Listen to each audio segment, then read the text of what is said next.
This Turkish meatball is named after a woman's thigh, and once you see it, you'll understand why. So, why exactly is this dish named after a woman's thigh? The most common explanation goes back to the Ottoman Empire, where palace chefs shaped ground meat and rice into smooth, plump ovals.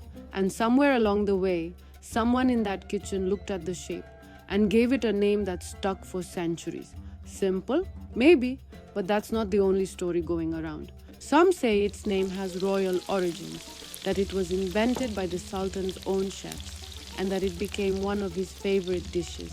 Some even jokingly claim that the inspiration came directly from the Ottoman harem. No one can confirm which version is true, but in either case, this dish secured a permanent place at the empire's most important banquets. No matter which story you believe, one thing is certain. This dish has become the highlight of celebrations. It has been served at weddings and special occasions throughout Turkey for generations. This may explain why such a fun name has never fallen out of use. Now, if you want to try doing these yourself, here's exactly how it's done. First, cook the rice and let it cool. Sauté half of the ground meat with the onion until browned. Then mix the raw and cooked meat with the rice, parsley, egg yolk, cumin, and a little red pepper flakes. Shape the mixture into small oval shapes with wet hands.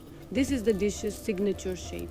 Dip each one first in flour, then in beaten egg, and fry in a little oil until golden brown on all sides.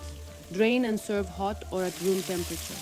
Simple, filling, and yes, exactly as the name suggests, shaped.